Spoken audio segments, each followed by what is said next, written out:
بسم اللہ الرحمن الرحیم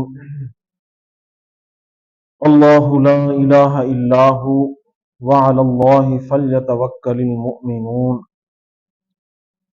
سورۃ التغابن۔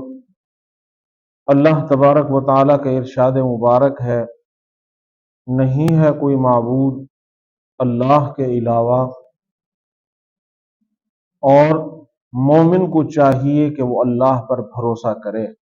وعلی اللہ فلیتوکل المؤمنون، کہ مومن انسان کو چاہیے کہ وہ اپنے رب پر توکل کرے۔ اس آیت کے اندر اللہ تبارک و تعالی ارشاد فرما رہے ہیں کہ جب انسان نے یہ عقیدہ اور یہ ایک عہد کر لیا کہ اللہ کے سوا کوئی معبود نہیں، تو اب اسے اس بات پر بھی پکا اور پختہ بھروسہ ہو جانا چاہیے کہ میرا توکل اور میرا مدد و معین اللہ ہے اور کوئی نہیں۔ اپنے ہر کام کو اللہ پر چھوڑ دے، خود کوشش کرے۔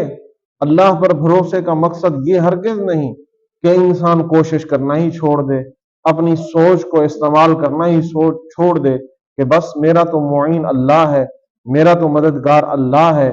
نہیں نہیں دوستو، اللہ فرماتے ہیں میں تمہارا مددگار اور تمہارا معین ضرور ہوں، لیکن تمہیں بھی کوشش کرنی پڑے گی۔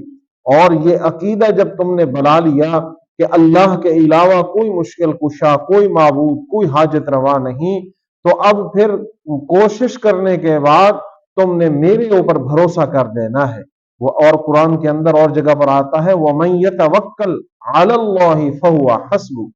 اب تم نے اپنی کوشش، اپنی ہمت کے مطابق جب ایک سوچ، ایک کام بنا لیا ہے، تو اس کو پھر اپنے رب کے سپرد کر دو۔ اب اللہ پر پکا بھروسہ کرتے ہوئے اپنے کام کو اللہ پر چھوڑ دو۔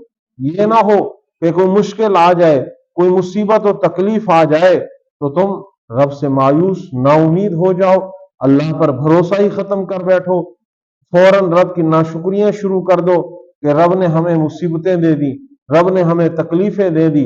اللہ فرماتے ہیں کوئی مصیبت، کوئی تکلیف، کوئی بھی چیز تم پر آ جائے، تم نے یہ بھروسہ اور یہ عقیدہ اور یہ سوچ رکھ لینی ہے کہ میرا بھروسہ اللہ پر ہے، میرا توکل اللہ پر ہے۔ اب اس مصیبت سے نکلنے کا راستہ بھی مجھے رب دے گا، اس مصیبت کے اندر میرا رب مجھے تنہا نہیں چھوڑے گا۔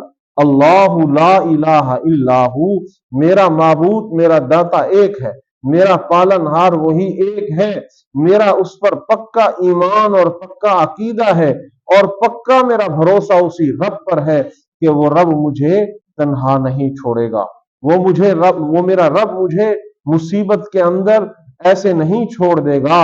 میرا اس پر پکا پختہ اور پکا ایمان ہے اور بھروسہ ہے کہ وہ رب ہمیں تنہا نہیں چھوڑے گا۔ تو اسی لیے اللہ نے فرمایا وَمَن يَتَوَکَّلْ عَلَى اللَّهِ فَهُوَ حَسْبُهُ اللَّهُ لَا إِلَٰهَ إِلَّا هُوَ وَعَلَى اللَّهِ فَلْيَتَوَکَّلِ الْمُؤْمِنُونَ۔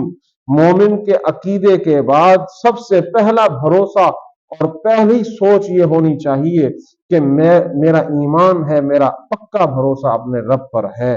مجھے تکلیفوں کے اندر ان سے نجات دلانے والی ذات، مصیبتوں کے اندر اس سے باہر نکالنے والی ذات، کوئی پریشانی آ جائے اس پریشانی کو خوشی کے اندر تبدیل کرنے والی ذات، غم کو خوشی میں تبدیل کرنے والی ذات، بیماری سے شفا کی طرف لے کر آنے والی ذات، وہی ایک اللہ ہے، اور میرا اس پر سچا بھروسہ ہے کہ وہ مجھے تنہا نہیں چھوڑے گا۔